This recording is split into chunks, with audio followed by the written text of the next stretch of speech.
Good morning, and welcome to this special event commemorating National Medal of Honor Day. Today's Fireside Chat to Inspire the Future offers a unique opportunity to hear directly from 3 Medal of Honor recipients to deepen our understanding of valor, sacrifice, and the principles that guide our service to veterans every day. I'm Chris Halucci from the Veterans Experience Office. I'm a Marine Corps veteran and honored and privileged to be your moderator today. We'll first open with our national anthem, listen to opening remarks from Deputy Secretary Bradsher, then go into our fireside chat, and then close with recognizing employees for their involvement in today's event. Next, please stand as I introduce Deputy Assistant Secretary for Governmental Affairs, Zanetta Adams, to sing the national anthem.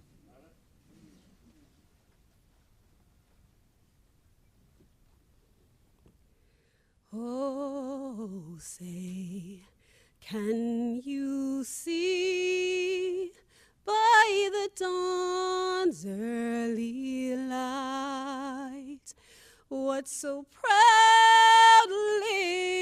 we hailed at the twilight's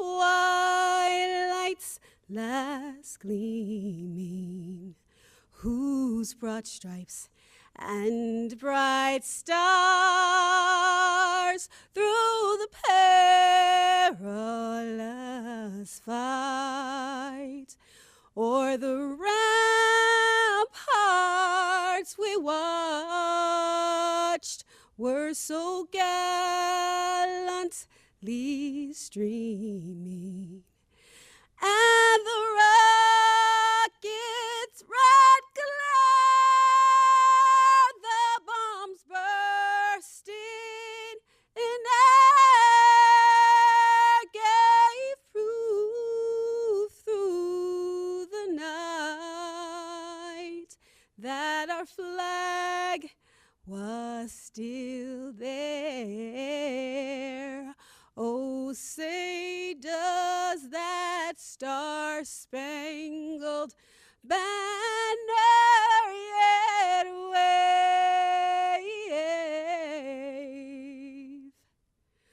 o'er the land of the free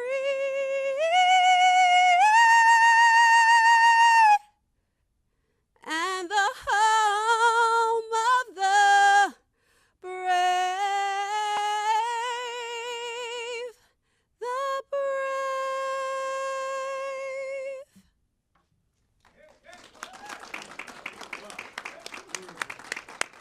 Please be seated. Thank you for that great rendition of the national anthem, Zanetta. Before I introduce our host of today's event, I'd like to share the very first time I met our Deputy Secretary. And ma'am, it was before we were online the other day, prepping. First, she's a very personable person and often takes the time to enjoy lunch at the VA canteen to interact and connect with employees. One day, we were standing at the chicken wing bar in the canteen, and I quickly thought about what I want to ask or share with her, and I blurted out, "I like crispy chicken wings, of all things." To which we talked about chicken wings for a few minutes and had a great conversation. I was very appreciative that she indulged me in the conversation, but afterwards I thought to myself, of all things to talk with the Deputy Secretary of VA, I bring up chicken wings. And boy, I hope she doesn't remember me or that conversation, but here we are. All jokes aside, it's her passion to serve veterans and commitment to connect with employees that is a testament of her servant leadership. The Honorable Tanya Bradsher is VA's first woman Deputy Secretary, first woman of color to serve in the position, and the highest ranking woman in VA's more than 90-year history. A fourth-generation veteran, Ms. Bradsher, a combat veteran of the Iraq War, served in the United States Army for 20 years and retired as a lieutenant colonel. Since retiring, she served as the VA's Chief of Staff and in senior positions with the Department of Homeland Security and on the White House National Security Council. Ms. Bradsher believes deeply in honoring our nation's sacred obligation to serve veterans, their families, caregivers, and survivors as well as they have served all of us. Please join me in welcoming VA's 10th Deputy Secretary, Ms. Tanya Bradsher.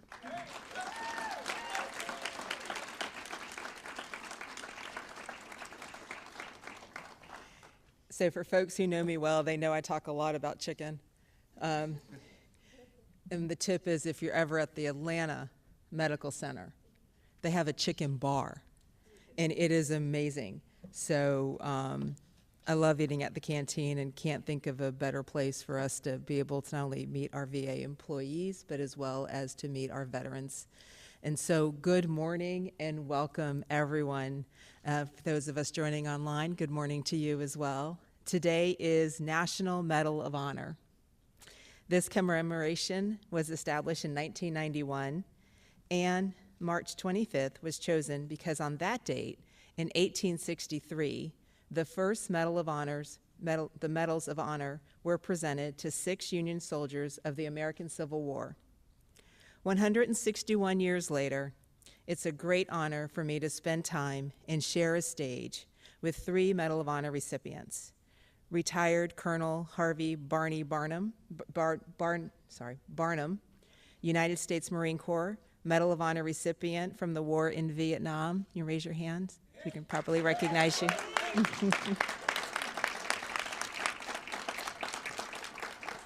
Retired Master Chief Britt, Slabinski, United States Navy Medal of Honor recipient from the War on Terrorism, Afghanistan. He is also the president of the Congressional Medal of Honor Society. Britt, thank you for your leadership of the most distinguished organization.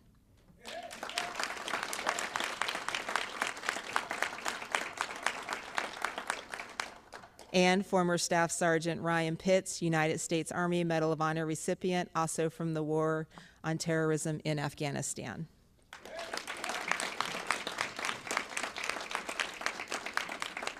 We are also honored today to be joined by a 4th Medal of Honor recipient and a fellow OCS graduate. Gary Mike Rose is here. So Mike, if you don't mind raising your hand so we can be recognized.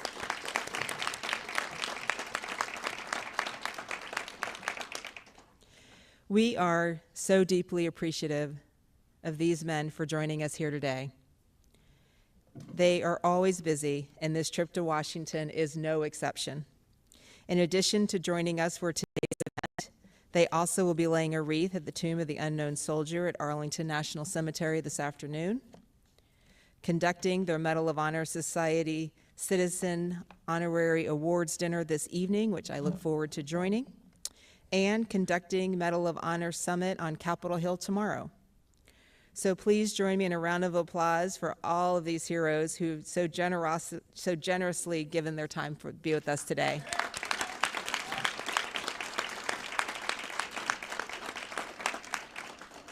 Let me also acknowledge and thank the Congressional Medal of Honor Society for partnering with VA for today's program.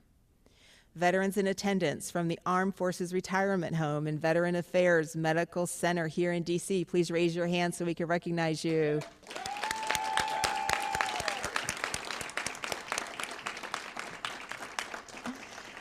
Mr. David McIntyre, President and CEO of TriRest Healthcare Alliance. Thank you, David, for joining us today. And members of our VA Medal of Honor program team, a new program established by Secretary McDonough just last year. We're going to take some time to award them a little later. This team works to assist Medal of Honor recipients and to help ensure all recipients receive the care and benefits they've earned through their distinguished service to our country. You'll hear more about the team members later on in today. And here at VA, we need to remember why our department exists and what we're all about. We're about providing the best service to our American veterans. Because when young Americans sign up to serve our country in the military, we make them a promise. If you fight for us, we'll fight for you. If you take care of us, we'll take care of you when you come home. Our nation makes that promise. but it's our job at VA to keep it. That's why we exist. And our vision for the future of VA is simple: to provide more care and more benefits to more veterans than ever before. And no veterans are more deserving of VA care and services than those who have received our nation's highest award for valor, the Medal of Honor. Their actions stand as courageous examples for all Americans. We are better citizens because of their examples of courage, selfless service, and citizenship, both in uniform and after they've left military service. That's why we're here today. That's why our priority is ensuring the health and welfare of Medal of Honor recipients and for every veteran. More care and more services for more veterans. Last November, Secretary McDonough spoke at the Medal of Honor Society's annual convention in New Orleans, and he reminded attendees that VA and members of the Medal of Honor Society are not strangers. We have an historic and enduring relationship. Some of our facilities are named for Medal of Honor recipients. All told, about 1 in 8 Medal of Honor recipients from World War II generation ended up continuing to serve at the VA, including Herschel Woody Williams, the last remaining World War II Medal of Honor recipient prior to his passing in 2022, whose VA career spanned 30 years. And outside VBA's headquarters here in DC, we proudly display a plaque with the names of 98 Medal of Honor recipients who chose to continue serving other veterans at VA after leaving the military. So on this day, it's important to remember that Medal of Honor recipients and VA have always been connected in very important ways. Today's panel is about strengthening those connections and our important relationships for the future. Gentlemen, we need your thoughts on how we can improve in the future. We want to be the strongest advocates for Medal of Honor recipients to serve you, your families, caregivers, and survivors, and all veterans as well as you've served our country. So once again, thank you for allowing me to be here today. I have been so excited, it's crazy. God bless you all, our service members, and the nation's veterans. Let's get started.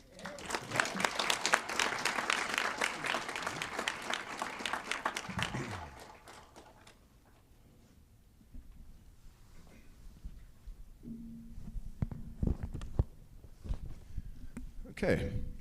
We have questions that were submitted from VA employees, but we'll also take additional questions from our live audience. Let's jump into our fireside chat. And my first question is for Britt. Britt, during the Medal of Honor convention in New Orleans, there was a community forum. Many recipients spoke about the Medal of Honor, how the Medal of Honor was sometimes a blessing and a curse. Can you please elaborate on the pros and cons of being a Medal of Honor recipient? What is the positive side of receiving the highest award for military valor? Are there any downsides? Well, first, let me just take a moment to say, Deputy Secretary, lovely words. Thanks the entire team that put this together for us. It's lovely being here. This is a little piece about just like coming home, I think. So thanks everyone for allowing us this great opportunity to be with you all today on Medal of Honor Day.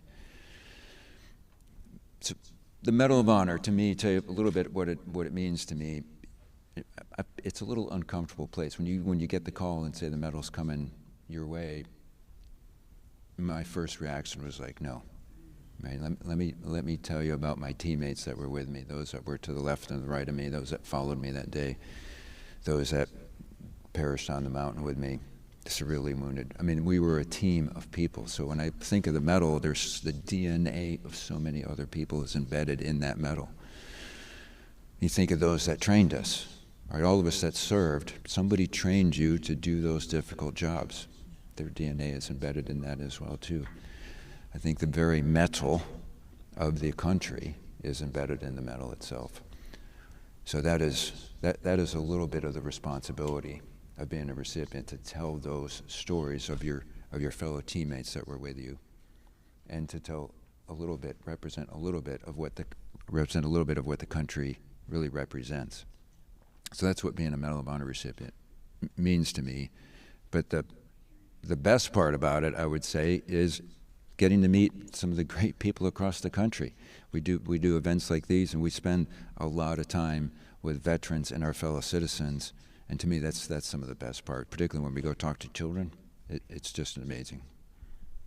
All right, thank you, Britt. Barney or Ryan, any thoughts or reactions? Anything you want to add? Yeah, for me, after I got out, it was 5 years after I separated from my service that I received the award. And I'd gone full civilian, maybe didn't talk about my military experience a lot. But the award kind of elevates our voices. It gives us an opportunity to highlight, as Britt said, so many other people and the great things that they do, and the whole team, and show our appreciation. So it's allowed me that opportunity to be connected to the service, continue to be connected in otherwise ways that I didn't think that I would be. And it gives us an opportunity to elevate other people's voices. Awesome. Great, thank you for that. Next question for Barney. Barney, what do you want your legacy to be? Well, Chris, before I answer that, we talk about legacy. I'd like you to look over my shoulder. There are two flags. One is the Congressional Medal of Honor Society flag. And the star on this flag, there are 13. We have 13 stars on our Medal of Honor. And that is our personal flag. And when we are present someplace, that is flown. So that's, it represents, well, you know, my legacy. I hope I'm remembered as someone who made a difference. A Marine's Marine. Someone who took care of the troops all the time. And I've always wanted to be known as someone who treated those troops with firmness, fairness, compassion, and dignity. I was demanding. I always set my goals high, and I always reached out to get them. Never say it's too hard or I can't. And I've never, ever thought of or used the word failure. Integrity. To me is probably the most important thing that I challenge myself to live up to. And I think that, sum it up, that I have lived by the Boy Scout law: trustworthy, loyal, helpful, friendly, courteous, kind, obedient, cheerful, brave, clean, and reverent. Charge on. Great, thanks, Barney. Thank you. Britt, Ryan, anything you want to add to that question as far as what you want your legacy to be? For me, I think my legacy, I just want to say I was a contributor. Wherever I went, I was a contributor to solve whatever problem that was there in front of me. So I just want to be remembered as a contributor. Great, thanks. And Ryan, anything to add? Yeah, I think for me it's important to, first, when I think of legacy, you know, all the other people that are with me that day, right? And elevating their stories and making sure people understand that, you know, I was just part of a team. I was just trying to keep up with everybody around me. I didn't give any more than anybody else. I just happened to be the guy that got that opportunity to do those things. I've worn this medal now for 58 years. It's not my medal. I wear it in honor of those great Marines and phenomenal Navy corpsmen that as a young first lieutenant in Vietnam, I got to lead. And I've often, when I have a tough decision to make, especially when I was in the Pentagon, I would hold this medal and say, what were those Marines and corpsmen who died on the field of battle doing what I directed them to do? What would they say about this decision? And I was a political appointee. But in my heart, if the political people wanted me to say yes to an honor, and I thought the answer was no, I said no. I got taken to the woodshed a few times, but I did it in honor of those corpsmen and Marines from Vietnam. Well, thank you, Barney. Thank you all. Next question for Ryan. When people talk about you in history, what are the 3 things you would like them to say about you?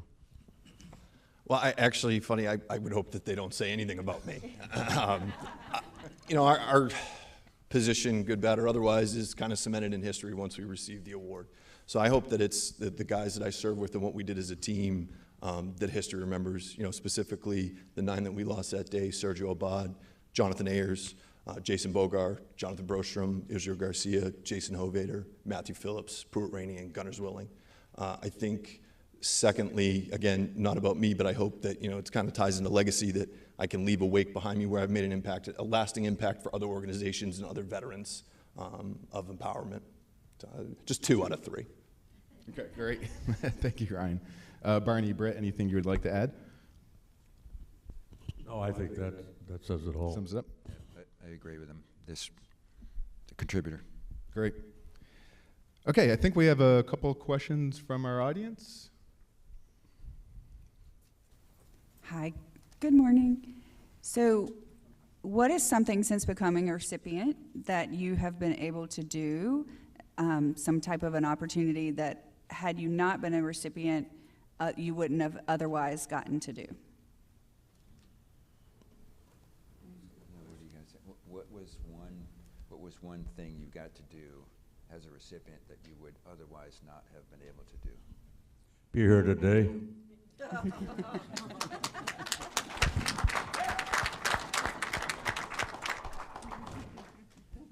I mean, I wouldn't have had the opportunity, the platform to advocate for other veterans and talk about the service across all the branches, all the jobs, right? You know, like when we're in, everybody thinks their unit's the best unit, Marines.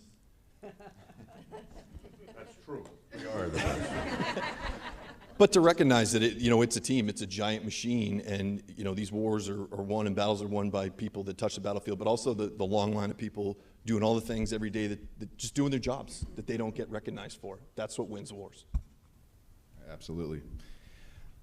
Okay, one more question. Good morning. From your perspective, how can VA staff and Medal of Honor recipients partner together and also engage other veterans to choose VA for their health care and services?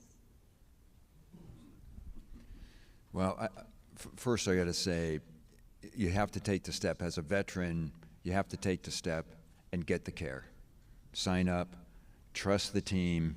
It's worth your trust. They will earn it very quickly. So I would say to those veterans that are out there that have not yet signed up for VA care, take the leap, right? There is a full team of people waiting for you. There's a full family waiting for you to help take care of you in your next phases of life here. So I'd say just take the leap. For the staff on the other side of that, as you're dealing with those veterans, I know sometimes you have some difficult days.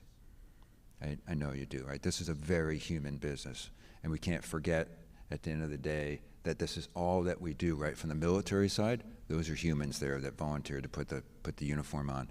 From our side here, from the staff side, hey, you're humans as well too. So don't forget to be a human, right? That person is always reaching out for help.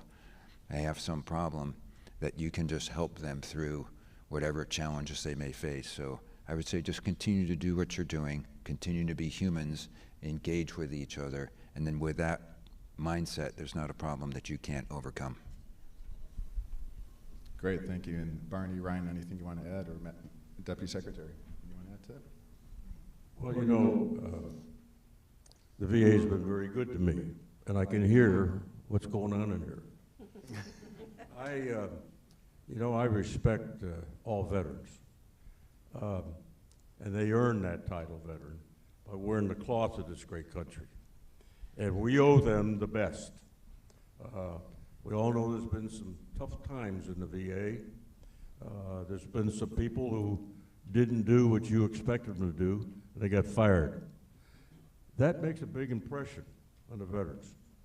A lot of times they'll talk about, gee, I went over to the hospital and I waited and waited and waited. But I said, but you got treated, didn't you? Okay. So you got to give to get. And I appreciate what the department is doing. I know you want to do more, and we want you to do more. And we want to help you do more.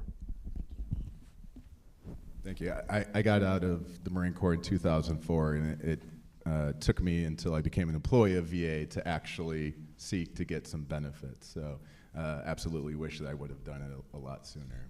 You know.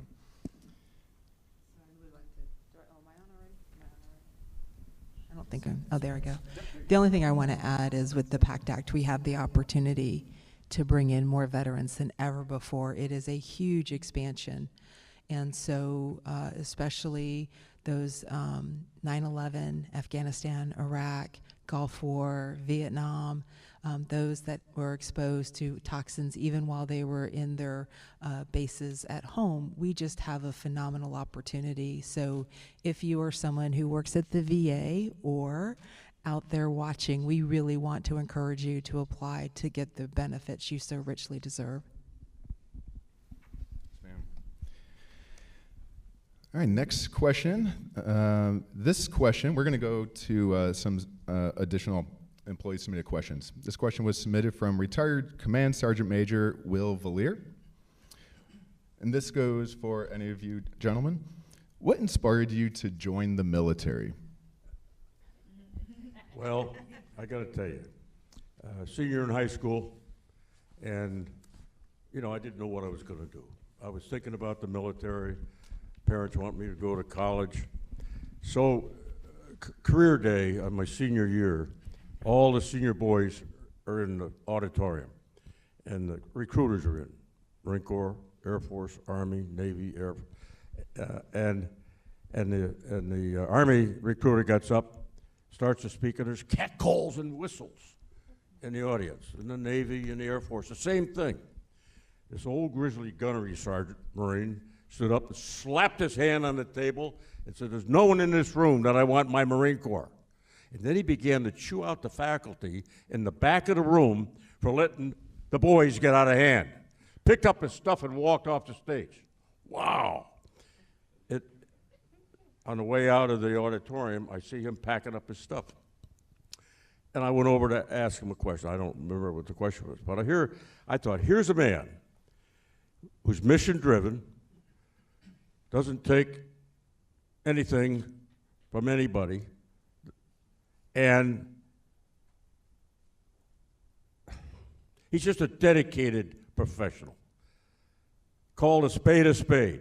I said, you know what? I'd like to be like him. So I joined the Marine Platoon Leaders Class program that day.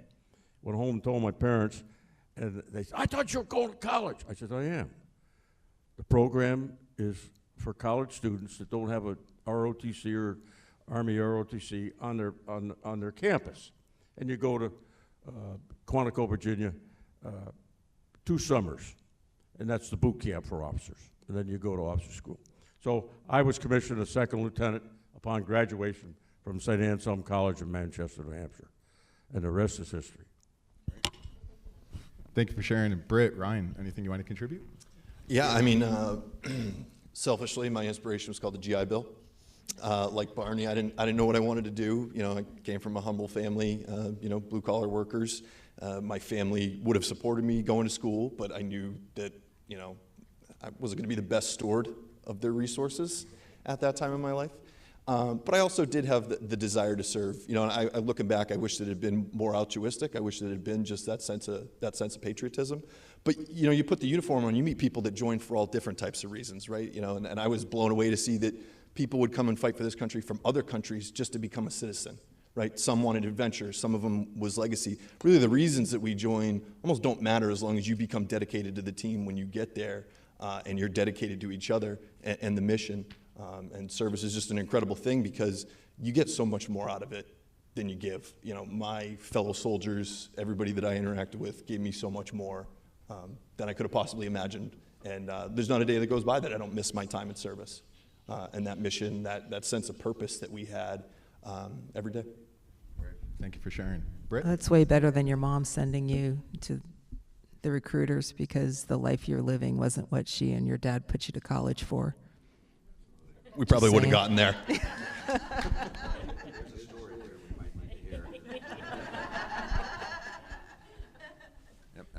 mean, for me, I was just a kid in Western Massachusetts that, I mean, truth be told, I didn't have a really great home life. So I was just looking to get out of the house. My father had served in the Navy, but rather than go right into college, which in order for me to do, I would have had to stay at home in order to afford it. And I was like, look, I just needed a change, and that Navy seemed like it was the right challenge for me, and here we are.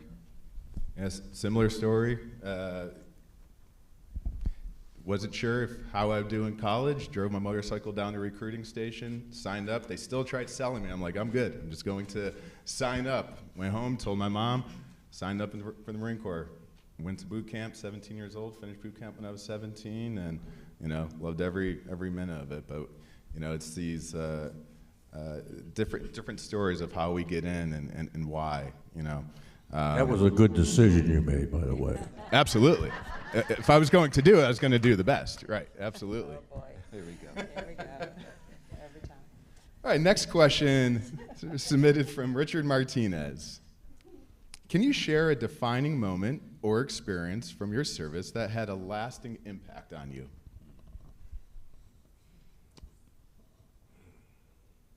I mean, for me, it was, I think, that final battle that I was in, because that was the end of my military career, but just the incredible things that I watched everybody do around me. People that didn't even know, it was understandable that those of us that trained together, deployed together, went to war together, that we would be close and do everything for each other. But for these other units that we had never even met, these men and women to risk their lives to come to our aid, it was after that day that it kind of dawned on me that it was just like I really saw the whole team for what it was. Because, if there weren't logisticians getting the parts for all those aircraft and the mechanics working on them and the medics, nobody would have been coming to our aid that day, right? And I engaged with, medical professionals from every branch on my way back through Launch School and Walter Reed, and just realized, the incredible people that we have that wear the uniform that are dedicated to other people they don't even know. I think the thing that I really remember is when I took command of a company in combat, and I started telling young Marines what to do, and they did exactly what I told them to do. I'd only been with that unit 4 days. They didn't know my name. I was a forward observer. Company commander got killed. I took over the company, started giving orders. Why did they follow my orders? I had a first lieutenant bar on my collar. And I think to see young men, and they hit the deck and they were scared. All I had to do was jumpstart those Marines. Tell them what to do. Follow me, lead by example. I didn't say go take that trench line. I said follow me, and I went before them. At that point, they did anything I told them to do. And the hard part was some of those Marines didn't make it. They got killed doing what I told them to do. But if they didn't do what I told them to do, and they paid the ultimate sacrifice, we wouldn't have been successful. So it's not about the individual, it's about the team. And it's amazing to see what a young Marine will do for his brother Marine. And that's a lasting thing. I'll never forget that. And I have stood in front of people who chastise because a young Marine did something.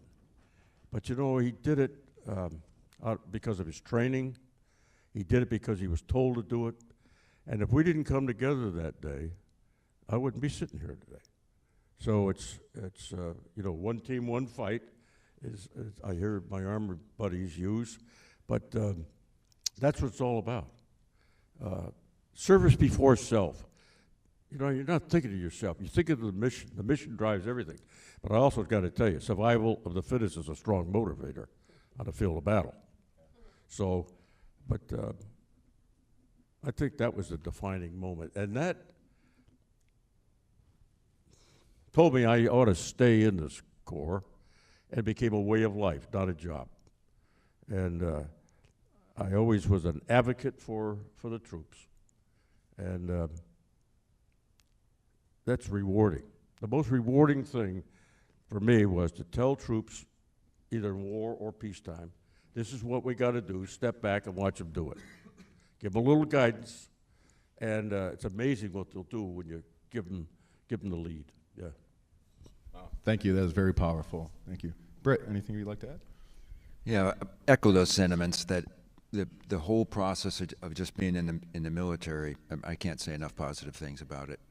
It came at the right point in my life and just made me a much better human being by being exposed to all of those friends and teammates. Just made me a better human being. So just so thankful for the experience. Absolutely. Before we go on to our next question, want to see if there's any other questions from audience members? And if not now, I'll go to additional question. Feel free to go up to the mic and we'll get you called on. Next question. This is a question submitted from Deb Silva. It takes a certain frame of mind to face your fear and still go forward knowing it may not end well for you. What advice would you give someone facing the same dilemma?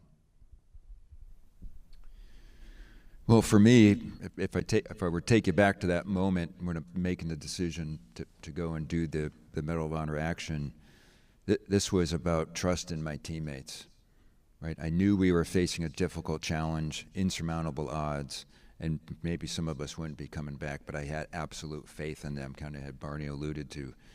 I knew we had the best training, a lot of faith in the team, so that helped me in that moment. Take a little bit of weight off your shoulders to say the team has this, we can get this done, and hence we went and executed it.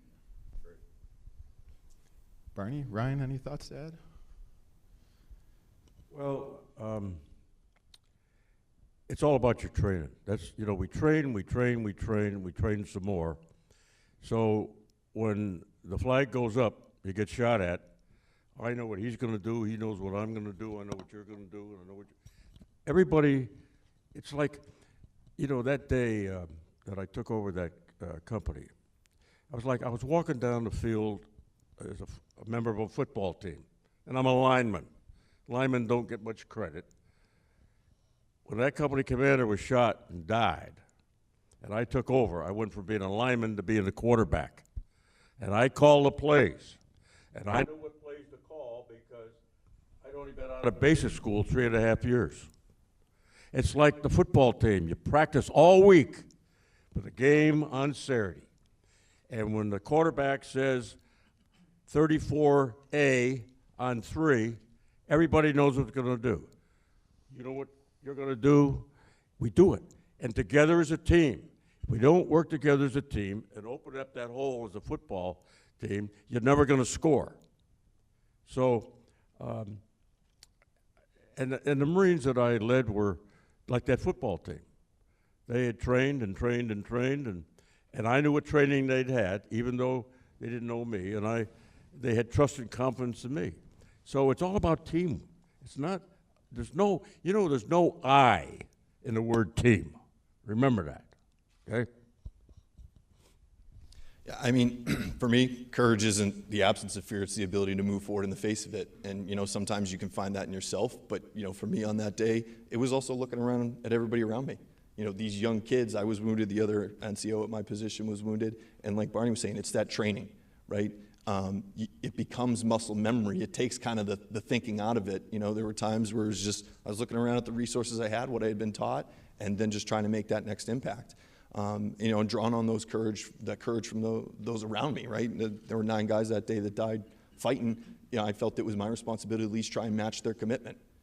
Because if we didn't all give everything we had, none of us were going home. All right, thank you. And we have a question from the audience? Yeah, Jarvis Newsom. I just had an interesting question. Any organization is about what is accomplishment and the benefits of it. I'd like to know, and it's a 2-part question. One is, what are between the association and the Medal of Honor themselves, what do you think the greatest 2 benefits that you get that you have done to make a difference? And then the second part of that is, what are the 2 things you think we could do better from the association to the Medal of Honor? You're talking about the Medal of Honor Society? Yes, both. Yeah. Yep. So I would say that the two things that the Medal of Honor Society does that I think most recipients are most proud of is our character development program. That is, it's a free program that we press out to teachers. It's a train-the-trainer type of thing that we press out to schools all across the nation to give teachers, another resource to teach character to their classes. And that program, I think, is one of our cornerstone programs that we have. And the other thing is what we're doing this evening is recognizing other acts of service and valor at our Citizen Honors Awards. That's happening this evening at the National Museum of the Army.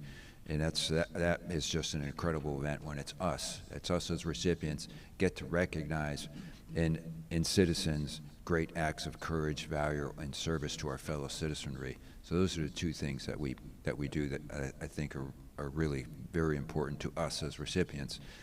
What can we do better? Well, frankly, we can just do more of those two things. They're issued a challenge but to our staff and to our team to say, make those two programs 20 times bigger in the next 24 months. Being able to stand before and look youngsters in the eye, the youth of our country are the future leaders. There's a young man someday who's going to take your job. So what do we got to do? We got to prepare him to take your job. So I challenge them. I tell them to set their goals high, always reach out for them. As you're climbing that ladder of life, set your goals up and don't stop. And if something doesn't work, you don't quit. Remember, don't use the word failure. You stop, you back up, and you try something else. And if that doesn't work, you go to somebody else and say, I've tried this. Would you help me?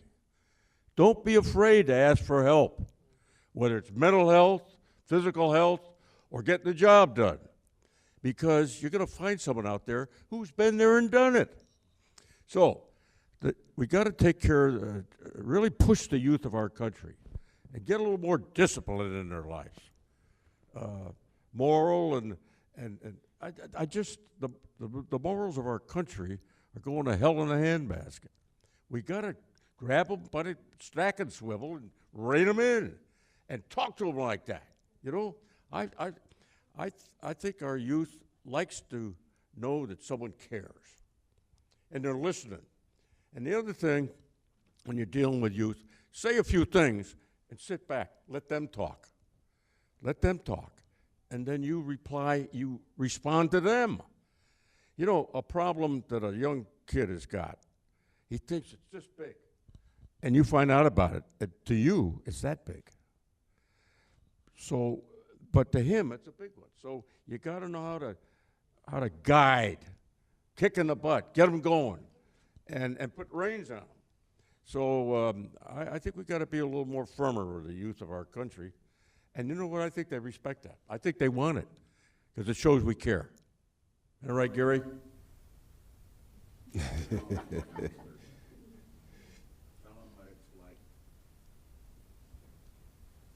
right, thank you. Ryan, anything you want to add to the I don't think I can. Okay. Okay, thank you.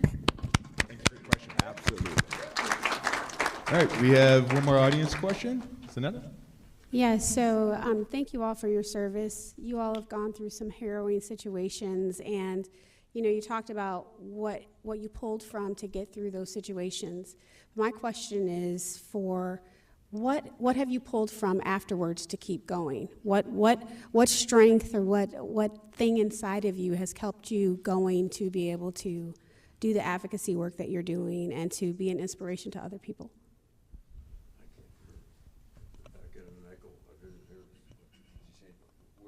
Would you come over a minute? You did a great job singing the national anthem. And I want to present my challenge to our meeting. All right?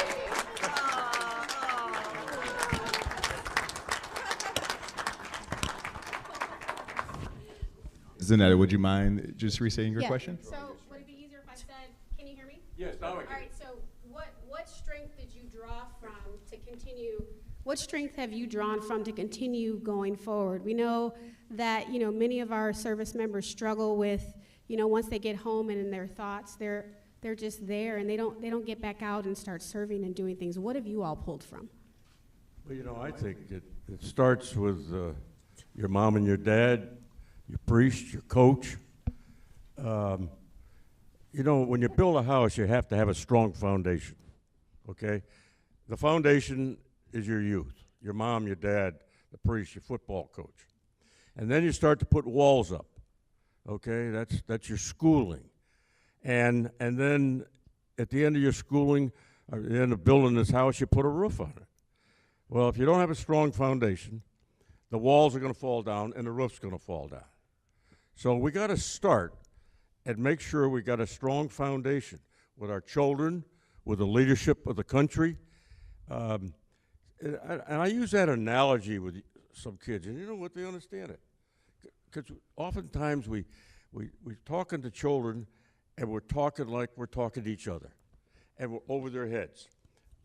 Not by design, but it just happens. So I use that analogy, and make sure you've got that strong foundation. And most of the kids I talk to are just, the foundation is already there. They're putting the wall up, so we hope that they got a strong foundation. But anyways, I think that analogy is, it says a lot. And when you're talking to the youth, they understand stuff like that. We can't use these big words from philosophy and stuff like that. So, and I think that's where we got to start, yeah. You know, you can't go through the things that we go through in the military, these very kinetic experiences. Of course, we're all volunteer force, but you can't go through these events without them having some impact on you as a person. And then we're not immune to that, right? If you come on up here and you put your finger right here, you'll see we have a pulse too, just like everyone else. And we do feel it, right? We are human, but we still have to realize, and I guess this is the message I send to all the veterans that are listening out there, to say you're not alone. That weight that you're feeling, that you think you're alone, and there's not another step left in front of you, you're not alone, right? There is a team waiting there to help you feel some joy in this life. We didn't go through everything that we went through in the past 20 years to feel miserable, right? Our teammates would not want that for us. So I'd ask for you, hey, take that step, right? And go out and ask your teammates, hey, for help, or at least tell them what you're feeling, right? They will listen, because after all, we are all human. Chris, let me add to that. And to all the veterans that are listening, I know you're Rambos, and you're hard, and you're tough, grizzly, and you don't want to admit sometimes that you got a problem. Well, you can't fix the problem unless you ask for help. And when you ask for help, especially physical and mental, the VA is here. So I know you're Rambos, you've seen a lot, you're rough and you're tough, but you're hurting, and you're hurting within. If you don't step up and admit it to yourself, we can't help you. The VA can't help you. So, you know, if you can be a bear, be a grizzly bear, okay? Do the right thing at the right time for the right reasons, and that's ask for help. You ask for help, you're going to get it.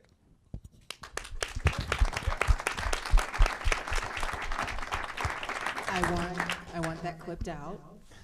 I want a commercial from Barney to all of our veterans. So, Public Affairs, do your magic. Thank you. Thank you, Ryan. Anything? Yeah. Yeah, I mean, for me, you know, just coming out, the biggest source of motivation and inspiration for me were the guys that we lost, because I think we have a responsibility, if we made it, to come back and live lives worthy of their sacrifice, to make the most of the gift that they gave to us. You know, and I think the other part too is I think about lessons I learned from the first sergeant I had. When he said, leave an organization better than you found it, and you can always be better tomorrow than you are today. So just that continuing to set goals and push the envelope. Like Barney said, you don't quit, but maybe sometimes you got to reorganize and reattack. On the subject of mental health, when I think of mental health, I'm somebody that has gone to the VA for mental health care. I talk about it. I'm an advocate for it.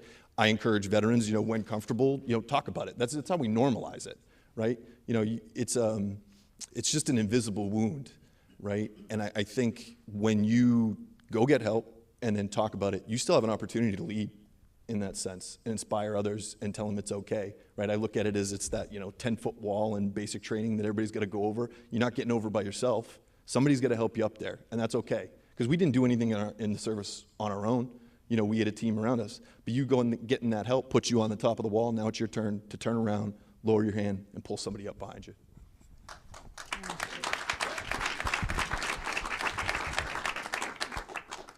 That'll be our third commercial.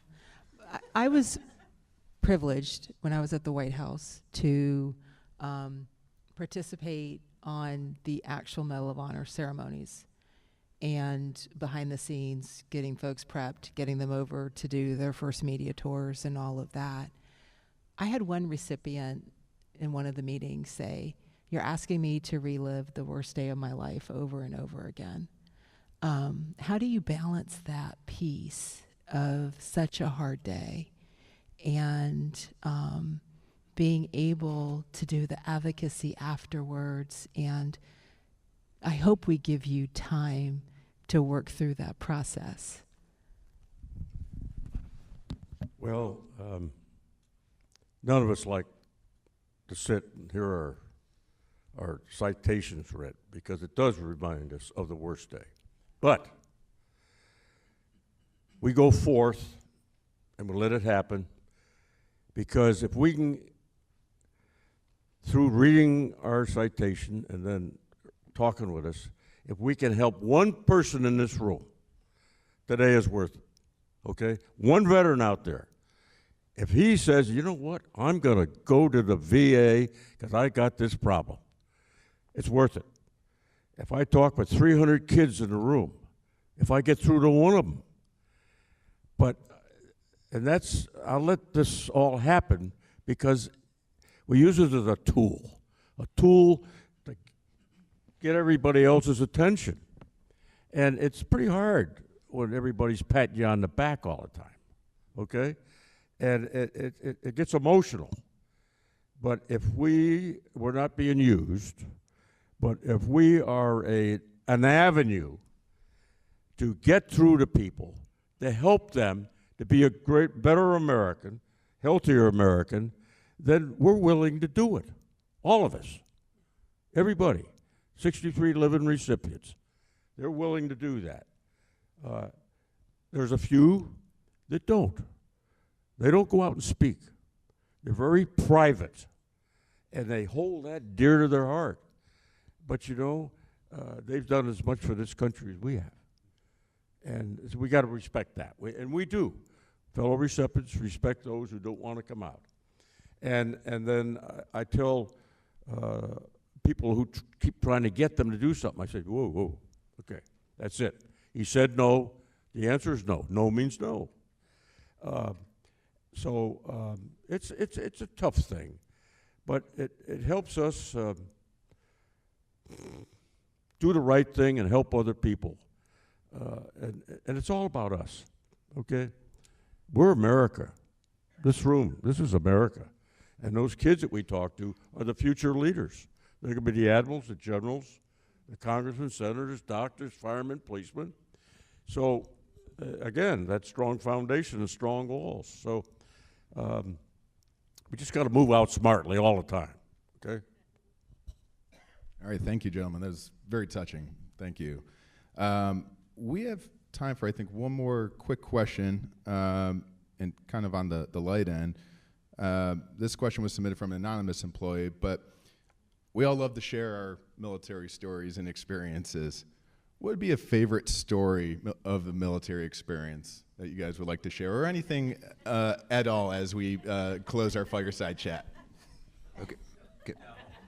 I've got a funny one for you. So since you were at a White House ceremony, I'll share one from the White House ceremony. Anybody want to hear this one? Okay, so we are, you're sitting in the blue room getting ready, and you're standing there with the president, and you're having some small talk, and we walk out, and there's the red carpet, and you're going in the room, and you're minutes away from the ceremony. And standing right next to the president is the naval aide, and his naval aide has the medal, and he's holding on to the medal, and he's going to walk into the room with the thing. And you know, most of us, I'm sure you guys were the same. My head is an absolute mess. Like, I'm wondering, like, what am I doing here? Like, I'm in the wrong place. I shouldn't be here. Everything in my body's telling me to just run away right now. And as this is going on, very much tunnel vision going on, the medal on the back of it has 3 very distinct clasps, snaps, right? So the naval aide leads over to him, and you can imagine this picture, right? And he's holding on to the medal. We're getting ready to walk in, and he leans over to me and he says, "Hey, just be ready to catch it in case he drops it." And I look at him, I'm like, really? Yeah, so if you look at my ceremony and you wonder what's going on in my mind, I'm thinking, I'm rigid like this, thinking, just catch it, just catch it. Thank you for sharing, Britt. Well, Deputy Secretary, gentlemen, I want to thank you for engaging with our audience today. For those that are watching live, we're concluding our formal program. However, please feel free to stay on as we recognize Medal of Honor program team, as well as others who have supported the program. So at this time, we're going to go ahead and transition into calling up our awardees. I think we're going to, yes. Stand? Yep. Debbie says yes. I listen to Debbie. Yes. Yes, ma'am.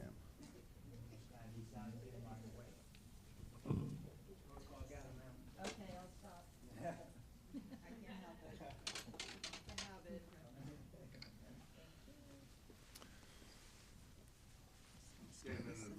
Yes, ma'am.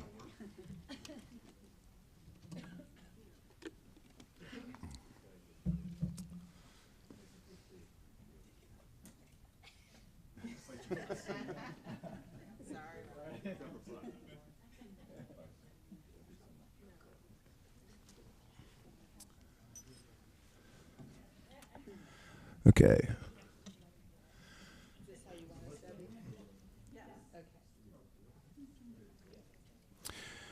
Okay, at this time, I'd like to call up the Medal of Honor program team, starting with Debbie Bevins, Director of Client Relations.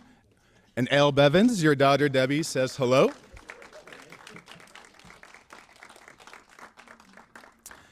Nancy Lee, Deputy Director of Client Relations.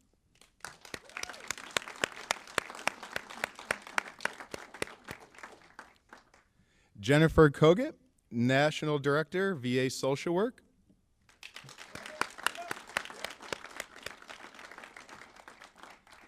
Alice Entricken, Assistant Chief Social Work.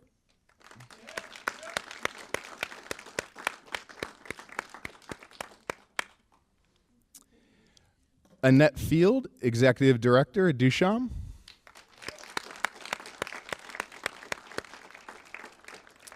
And Jennifer Silva, National Social Work Program Manager.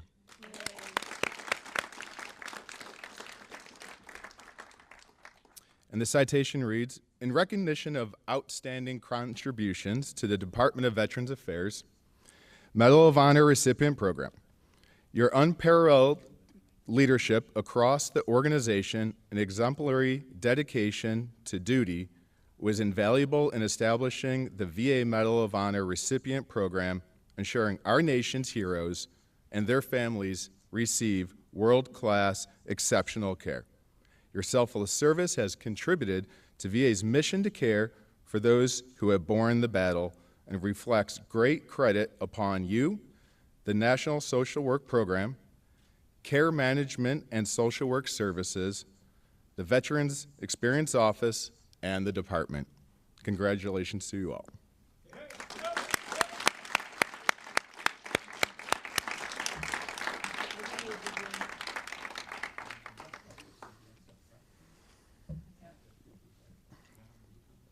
Okay.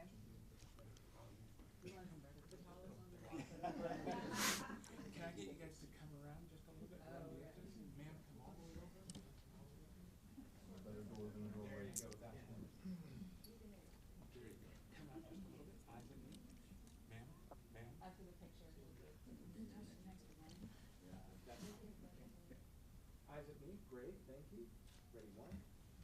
Ready, one. Ready, one. Three. I appreciate it.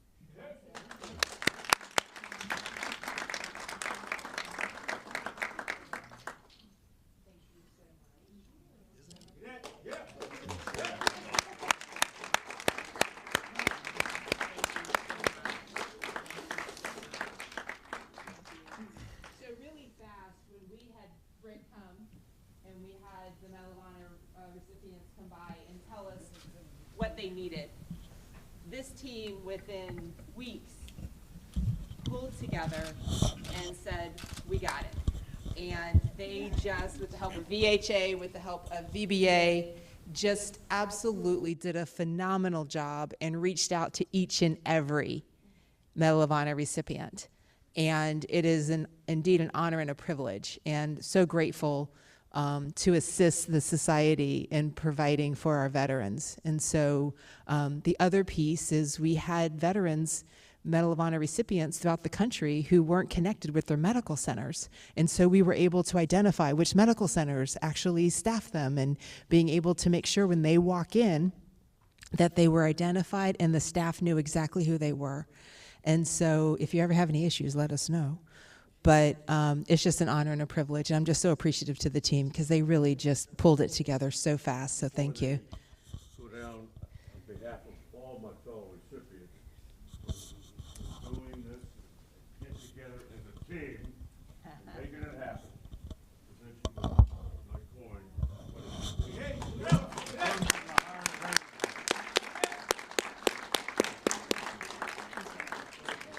Is that ma'am?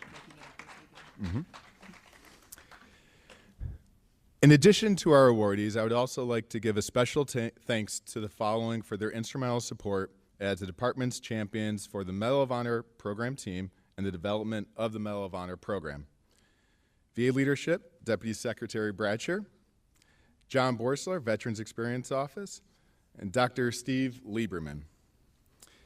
VBA colleagues who are in the audience today, all the way from St. Paul, Regional Office Director Kim Graves, Jillian Wright, Angela Kendricks, Lamont Saxon, Kimberly White. Stand up, I want to see you.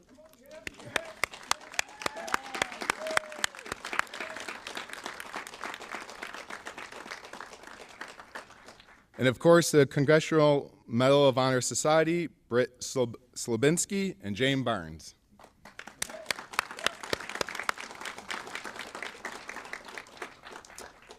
Additionally, I'd also like to thank VHA social workers and case managers who are watching online today and have provided direct health care support to our Medal of Honor recipients across the country. At this time,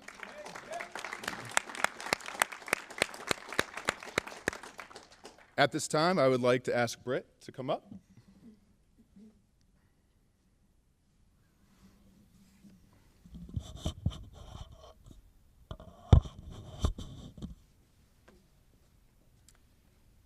Well, everyone, hey, what a privilege to be in your presence today.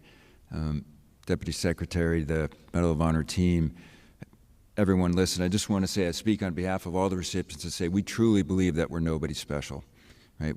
We were just put in a spot, and we were the one that was called on at the time, and we did what needed to do because we had the strength of our team around us to make the decisions that we did. So as president of the society, I just wanted to also give a little bit of thanks to the team, from a little plaque from all the recipients, just to say thank you for being such magnificent teammates on this journey of life. Thank you.